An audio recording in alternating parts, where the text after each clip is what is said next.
Welcome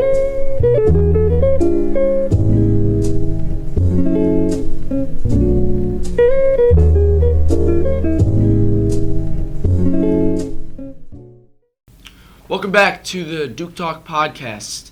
Over the past couple of days, we've seen the start of the World Series, start of the NBA season, and the NFL is just approaching Week 8, middle of the season. So today we're going to be covering some of the picks that we think will be happening this weekend for all the different NFL games. So Joey, your first game of the week, Packers at Chiefs. Packers at Chiefs would have been a great Sunday night matchup had Patrick Mahomes not gotten injured last week and taken out of the game. However, he has been ruled out. Green Bay is favored by 3 points on the road. I think that's too little, to be honest. Green Bay's on a roll. I like Green Bay -3, and the over-under is at 48 right now. I think it's going to stay under with the Green Bay defense. I would agree with that. Patrick Mahomes is such a key factor in that Chiefs offense. And we've seen their defense has had struggles as of late.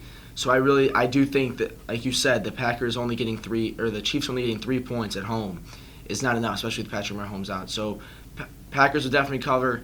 They will win They will win very handily. Over/under, I also am going to go under. There's no way that Rodgers will be able to replicate what his performance was last week, because other than that, he hasn't thrown more than one touchdown pass in a game. It's crazy. It is, yeah. I don't know how he's able to pull that off. All right, let's go back to the noon games. The London game this week is going to be Cincinnati and the Rams. The LA opens up as a 12.5-point favorite. Obviously, Bengals winless, shown struggles, both sides of the ball. Do you give them any chance? Although we've seen the Rams struggle as of late as well, neither team's playing their best football. But I do not think the Bengals will be able to go into London and win. I think the Rams, they'll be hungry. They're going to want to win. I have the Rams. I think they will cover the spread, which is at 12.5 currently. I think it'll be a 14-point game. Over/under, I'm going to go over the 48.5 points. I don't think that there will be much of a defense in that game. Although Jalen Ramsey is a very big add for the Rams defense, I don't think that he will be enough to stop some of the Bengals receivers. What do you think, Joey? Yeah, I think the Rams cover easily in this one. I'm probably going to go with the under, just because I think the Rams defense is going to shut down the Bengals, maybe even hold them to 0 points. Wow. That's how little we've seen from the Bengals offense. I know there's fantasy owners out there who have Joe Mixon, and they've known that there's just you can't produce. Yeah, that's very true. And that goes for the whole offense. They just can't produce. So I definitely like the Rams, and I'm going to go with the under just because I think it's going to be like a 35-3 game maybe, something like that. Yeah. Let's go Seahawks-Falcons. That is Seattle is favorite by 3.5, and the over/under is a 54. That is a huge number. In my opinion, I don't think the Falcons can hold them at all. That is way too few points.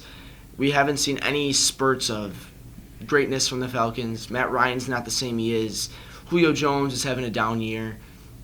And Seattle and Russell Wilson is just playing the best football that Russell Wilson's ever played. He's in the MVP consideration. Seattle will walk away with this one.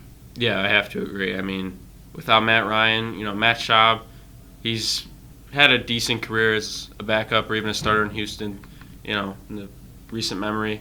But, Atlanta, even with Matt Ryan, they've looked pretty awful this year, I'd say. And Seattle comes in 3.5-point favorite. I like them to win by at least a touchdown. I'm going to have to go with the under again, though, just because I don't see the Atlanta offense really moving with Matt Schaub at quarterback. 54, I think it might be the highest this week. It is the highest over/under this week. So, I don't see it hitting 54. I do like Russell Wilson to throw a lot of touchdowns, though, 3 or 4 maybe. Yeah, I'm with you on that. Russell Wilson will have a game. He will have a huge game. So, fantasy owners, make sure to start Russell Wilson this week.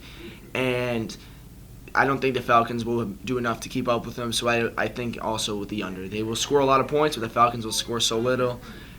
The Seahawks will not score 54 points. Next, let's go to Buffalo. The Bills, they're 5-1 now. They are. Bills are 5-1. Eagles are struggling. They're 3-4. So I think both teams are surprising here, where the Eagles have definitely underperformed and the Bills have, I think, overshot everybody's expectations for them this year. Buffalo opens up as a 2-point favorite at home. You think they finally show that they're legit? I think the Buffalo Bills will, in fact, beat the Eagles this week.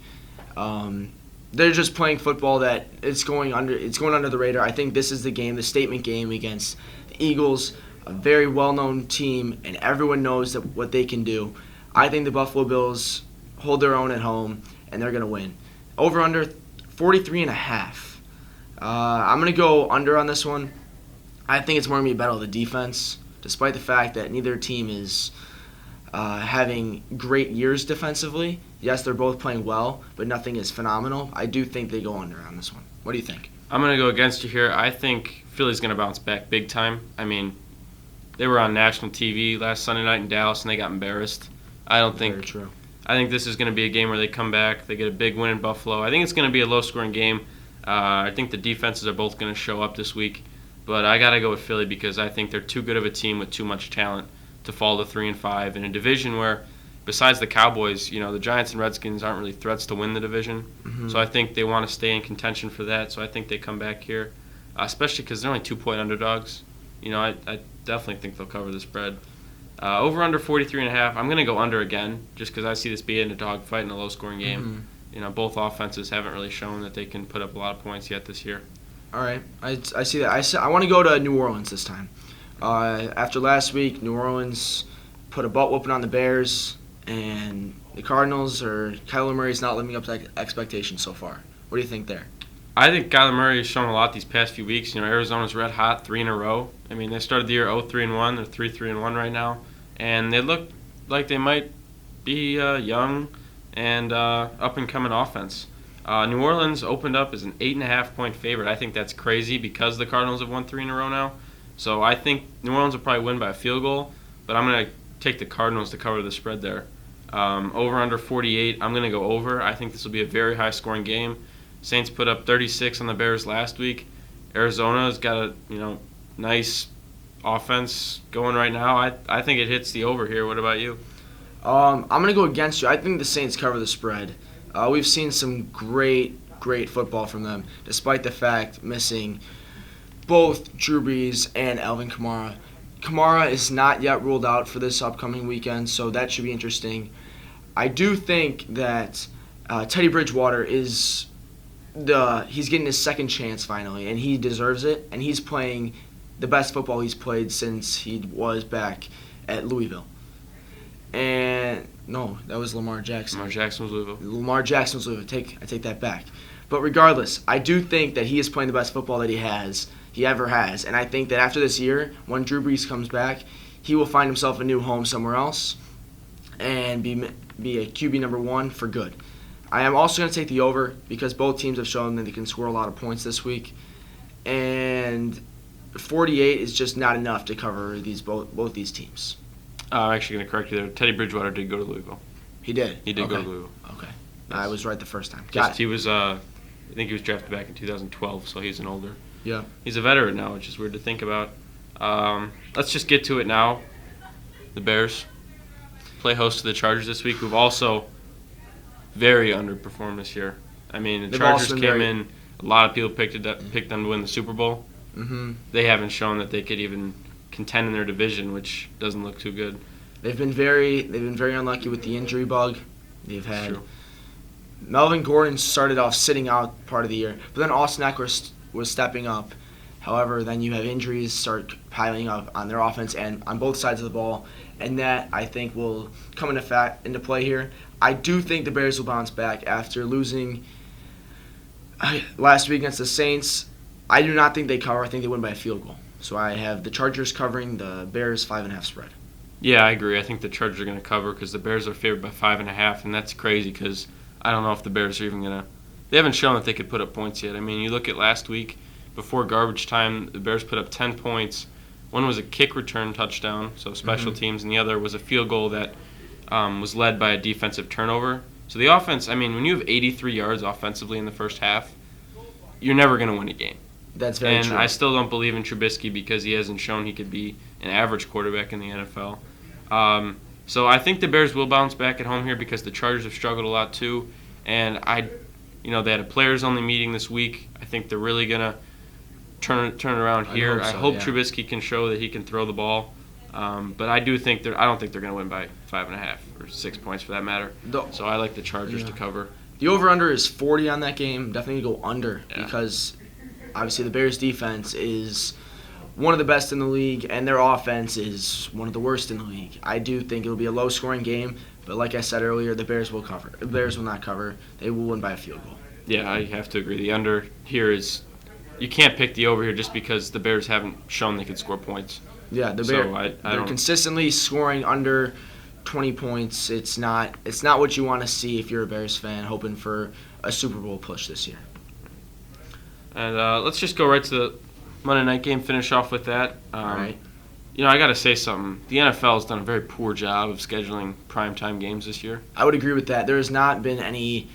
We saw this past week Brady and Darnold, and that was a blowout by the Patriots. And then this upcoming week, Dolphins at the Steelers. I mean, that's just pathetic. I don't know why the Dolphins were slated for a Monday night game coming into the year. I think everybody knew they were going to have some struggles. New head coach. Yeah. No weapons on either side of the ball. Clearly, it's shown because they're 0-7 now, 0-6, 0-7. Yet to win a game. And Pittsburgh opens up as a 14.5-point favorite at home Monday night. I like them to cover that because, at home, Pittsburgh's got a great fan base, a new young quarterback. They have weapons on both sides of the ball. Yep. They've shown that, while they're definitely not the Steelers that we're used to without Big Ben, AB, and Le'Veon Bell, they're still a good team. It might not be a playoff team, but they're still a good team. I definitely think they're going to cover here at home against Miami. I don't see Miami coming in and giving them a game at all. I would agree. Over under 42.5. I'm going to go over here. I think Pittsburgh's going to put up a lot of points. I think Miami will start scoring a little bit, but even that's a little risky. What are you thinking about this one? I'm with you on the Steelers are going to blow them out. Miami, yeah, probably. I get NFL. Probably didn't know that the Dolphins were going to be winless at this point in the year. But regardless, you can't be doing that to the NFL because it's part of the week. It's Monday night. It's supposed to be the big game. Yeah, it is not a big game. Steelers going to blow them out. They'll cover their 14.5 spread. Over under, I'm with you. They're going to go over. They're going to score a lot of points. I do think the Dolphins find a way to score about 10 points. So other than that, it's going to be a blowout. We got to hope that the Dolphins will be able to pull something out over the next couple weeks, but this is not the week that they're going to get their first win. No chance. So that's it for today. Due to time, we're not going to be able to get to every NFL game, so we just selected some of the better ones. If you have any ideas for how we should maybe run our picks in the future, we'd love to hear feedback, and hopefully these picks will help you this week in your pick and pools. Anything from you? Thanks for tuning in, guys. We'll see you next episode.